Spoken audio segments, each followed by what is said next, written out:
Hi guys, I am Tejas Gandhi from Sunmars Educations. I welcome to all of you in our YouTube channel. Today we learn the coefficient of coupling. जैसे हमने last video में देखा था coefficient of mutual inductance, उसी theory के base पे ये coefficient of coupling है।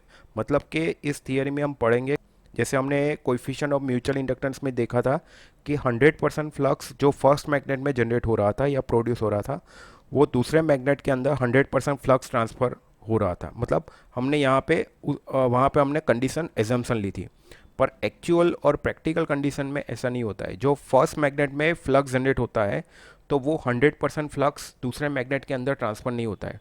कुछ ना कुछ लीकेजेस के वजह से या तो कुछ ना कुछ फ्लक्स का वेस्टेज की वजह से 100% फ्लक्स आपका फर्स्ट मैग्नेट से दूसरे मैग्नेट के अंदर ट्रांसफ़र नहीं होता है। तो ये आज हम देखेंगे कोएफिशिएंट ऑफ कपलिंग में।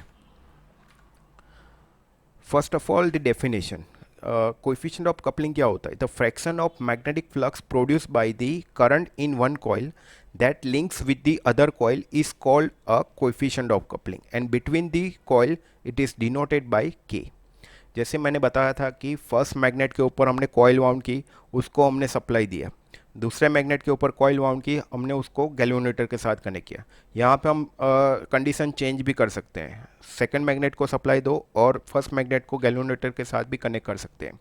पर अगर हम ये कंडीशन लेके चले कि फर्स्ट कॉइल को हमने सप्लाई दिया और दूसरे कॉइल को हमने गैल्वेनोमीटर के साथ कनेक्ट किया, तो जो फ्लक्स फर्स्ट मैग्नेट के अंदर जनरेट होगा वो फ्लक्स दूसरे मैग्नेट के अंदर भी ट्रांसफ़र होगा। पर सराउंडिंग में कुछ ना कुछ फ्लक्स वेस्ट हो जाएगा, या तो लीकेज होगा, या तो फिर पर्टिकुलर मैग्नेट के अंदर भी कुछ ना कुछ फ्लक्स वेस्टेज हो जाएगा या तो लीकेज हो जाएगा। मतलब कि 100% फ्लक्स आपका फर्स्ट मैग्नेट से दूसरे मैग्नेट में ट्रांसफ़र नहीं होगा। तो उसी को हम क्या बोलते हैं? Coefficient of coupling. कितना कपल्ड हो सकता है, जितना मतलब जितना के की वैल्यू हाई रहेगी उतना कपलिंग अच्छा रहेगा। मतलब कि के इक्वल टू 1 होगा, मान लो के इक्वल टू 1 है तो 100% फर्स्ट मैग्नेट से सेकंड मैग्नेट की तरफ फील्ड ट्रांसफ़र होगी। अगर जितना के कम होगा उतनी फील्ड आपकी कम ट्रांसफ़र होगी। When the flux produced by one coil, whole flux may not link with the other coil coupled, and this is because of leakage flux by a fraction of k known as a coefficient of coupling। जैसे मैंने बताया कि 100% flux कभी भी transfer नहीं होता। ऐसा कोई भी मशीन या तो कोई भी डिवाइसेस नहीं है या तो कोई भी पर्सन नहीं है जिसकी एफिशिएंसी 100% हो। कोई भी मशीन ले लो, जैसे मान लो आपके पास जनरेटर है, तो जनरेटर की भी एफिशिएंसी 100% नहीं होती, उसकी एफिशिएंसी अराउंड 80 टू 85 होती है। या तो फिर किसी ट्यूबलाइट की एफिशिएंसी ले लो, या तो किसी भी इलेक्ट्रिकल अप्लायंसेस की एफिशिएंसी ले लो, उसकी एफिशिएंसी कभी 100% नहीं होती। इवन ट्रांसफार्मर की एफिशिएंसी भी 95 के अराउंड रहती है। तो कुछ ना कुछ 5%, 10% या 20% किसी भी मशीन के अंदर लॉस होता है। तो वैसा ही यहाँ पे बताया है कि अगर किसी एक पर्टिकुलर कॉइल के अंदर फ्लक्स प्रोड्यूस होता है तो उसका 100% फ्लक्स दूसरे मैग्नेट के साथ लिंक नहीं होता है, कुछ ना कुछ वेस्ट होता है। तो यहाँ पे ज़्यादातर फ्लक्स वेस्ट होता है, लीकेज फ्लक्स, और ज़्यादातर फ्लक्स वेस्टेज भी हो जाता है इन सराउंडिंग। क्योंकि जब फ्लक्स ट्रांसफ़र होता है या तो फ्लक्स जब पास होता है फर्स्ट मैग्नेट से सेकंड मैग्नेट, तो कुछ ना कुछ फ्लक्स आपका सराउंडिंग में भी वेस्ट हो जाता है, या तो फिर पर्टिकुलर मैग्नेट में अगर लीकेज हो तो लीकेज फ्लक्स भी जनरेट होता है। जैसे यहाँ पे हमने एक कॉइल ली है, सर्कुलर कॉइल, दोनों एंड पे हमने कॉइल वाउंड की है। एक सर्कुलर मैग्नेट है और उस सर्कुलर मैग्नेट पे हमने दोनों एंड पे एक कॉइल वाउंड की है, और एक एंड पे हमने करंट सप्लाई किया है और दूसरे एंड पे हम यहाँ पे गैल्वेनोमीटर कनेक्ट कर सकते हैं। अगर मान लो कि फर्स्ट कॉइल में से करंट सप्लाई हुआ तो कुछ ना कुछ फ्लक्स जनरेट होगा इस सर्कुलर मैग्नेट के अंदर। तो पर यहाँ पे कुछ ना कुछ फ्लक्स भी वेस्टेज हो रहा है, लीकेज हो रहा है। क्यों? क्योंकि जैसे मैंने बताया था लीकेज फ्लक्स, लीकेज कोएफिशिएंट क्या होता है? आपका जो टोटल फ्लक्स होता है अपॉन यूजफुल फ्लक्स होता है। तो यहाँ पे कुछ ना कुछ फ्लक्स आपका लीकेज हो रहा है due to the magnetic material leakage. जैसे मैंने बताया था कि कोई पर्टिकुलर स्टील पाइप है या तो प्लास्टिक पाइप है, उसमें अगर जॉइंट इनपरफेक्ट है या तो किसी कोरोसन की वजह से स्टील पाइप में अगर होल हो जाता है, तो उस पर्टिकुलर होल में से वाटर आपका क्या हो जाता है? ड्रॉप हो जाता है।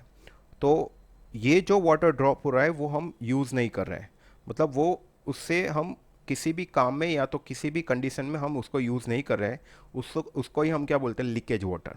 तो वैसे ही इसके अंदर है, अगर पर्टिकुलर किसी मैग्नेट के अंदर कोई लीकेज है या तो फिर कोई होल है या तो फिर जॉइंट इम्परफेक्ट है, तो उस पर्टिकुलर जगह से फ्लक्स आपका क्या हो जाता है, वेस्ट हो जाता है। और जो फ्लक्स आपका पर्टिकुलर कॉइल एक ही वजह से जनरेट हुआ, वो 100% फ्लक्स सेकंड मैग्नेट के साथ या तो सेकंड कॉइल के साथ लिंक नहीं होगा। तो उसी को हम क्या बोलते हैं, कोएफिशिएंट ऑफ कपलिंग। जैसे यहाँ पे देख रहे हैं कि अगर मान लो कि फर्स्ट कॉइल को मैंने सप्लाई दिया, उसके टर्न्स N1 है, तो ये फ्लक्स किसको ट्रांसफ़र करेगा, सेकंड मैग्नेट को, और उसके सराउंडिंग में भी फ्लक्स जनरेट होगा। ठीक है, जैसे यहाँ पे फ्लक्स 511 जनरेट हुआ, मतलब 511 इसको हम सेल्फ फ्लक्स बोल सकते हैं। सेल्फ फ्लक्स किसको बोलते हैं, जिस कॉइल को आपने सप्लाई दिया और उसी कॉइल कॉइल की सराउंडिंग में या तो उसी कॉइल के सराउंडिंग में कोई मैग्नेटिक फील्ड जनरेट होती है, मैग्नेटिक फ्लक्स जनरेट होता है, उसको क्या बोलते हैं हम, 5-1 सेल्फ फ्लक्स। और 512 और 521 किसको बोलते हैं, अगर किसी एक कॉइल को आप सप्लाई देते हो और उसका जो फ्लक्स जनरेट होता है वो ट्रांसफ़र करता है किसी और मैग्नेट को, उसको हम क्या बोलते हैं, म्यूचुअल फ्लक्स।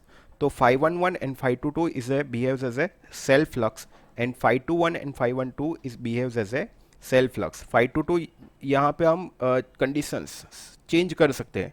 अगर हम I2 करंट मतलब सेकंड कॉइल को हम करंट दे और यहाँ पे अगर गैल्वेनोमीटर कनेक्ट करें, तो इसका फ्लक्स यहाँ पे ट्रांसफ़र होगा, कौन सा, तो 521। ठीक है,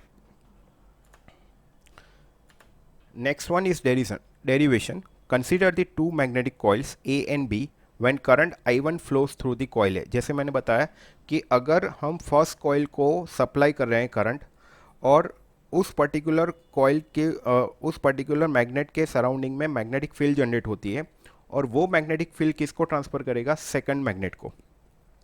तो यहाँ पे जो पर्टिकुलर सेल्फ इंडक्टेंस है, सेल्फ इंडक्टेंस जो फर्स्ट कॉइल का है, जैसे मैंने कोएफिशिएंट ऑफ सेल्फ इंडक्टेंस में बताया, तो वो क्या है, L1 is equal to N1 5 1 by I1, and M is equal to क्या होगा, N2 5 1 2 बाई I1, जैसे हमने म्यूचुअल इंडक्टेंस में बताया था। N2 सेकंड कॉइल का होगा, 512 क्या होगा, आपका म्यूचुअल फ्लक्स होगा।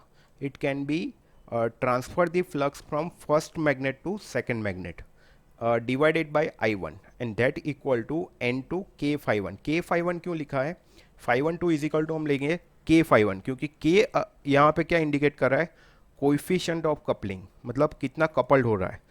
अगर 100% फ्लक्स ट्रांसफर हो रहा है तो 5-2 क्या हो जाएगा, 5-1-2 क्या हो जाएगा, 5-1 के जितना हो जाए, दैट इज इक्वल टू 5-2 हो जाएगा। मतलब 100% फ्लक्स जितना फर्स्ट कॉइल में जनरेट हो रहा है उतना ही फ्लक्स किस में जनरेट होगा, सेकंड मैग्नेट में। तो के क्या इंडिकेट कर रहा है कि कितना फ्लक्स आपका लीकेज हो रहा है, तो वो कोएफिशिएंट ऑफ कपलिंग है। वैसा ही हमने यहाँ पे दूसरे कॉइल को अगर करंट फ्लो कर रहे हैं, तो उसके लिए क्या होगा, L2 is equal to N2 5-2 by I2 and M is equal to N1 5-2-1। 5-2-1 क्यों लिखा है, क्योंकि अगर सेकंड कॉइल को हम करंट सप्लाई कर रहे हैं, तो वो फ्लक्स जो जनरेट कर रहा है वो ट्रांसफ़र करेगा फर्स्ट मैग्नेट को। तो उस वजह से हम लिखेंगे हम N1 K52 upon I2, that means 5-2-1 is equal to K52। Now multiplying the equation 1 and 2 we get, यहाँ पे हमारी जो इक्वेशन 1 है और इक्वेशन 2 है उसको मल्टीप्लाई किया, सो M multiply by M, N2 K51 upon I1, N1 K52 by I2। तो यहाँ पे क्या हो जाएगा, K स्क्वायर हो जाएगा, और N1 51 upon I1, N2 52 upon I2। और ये ज़्यादातर क्या होता है, N1 51 बाई I1, जैसे हमने कोएफिशिएंट ऑफ सेल्फ इंडक्टेंस में पढ़ा था, ये होगा आपका सेल्फ इंडक्टेंस जिसको हम बोलेंगे L1। और N2 52 by I2 is a inductance for self coil, तो उसको बोलेंगे हम self inductance for second coil, that will be your L2। So M square K square L1 L2, that means square will be going on right hand side, so the K will be K square, so that will it should be a K, and L1 L2 will be its value is under root L1 L2, so that why we can find out final value of coefficient of coupling, K is equal to M mutual inductance divided by self product of self inductance square root of products of square self inductance. So I think all of you understood this theory. Next time we will discuss the hysteresis loop. Thank you.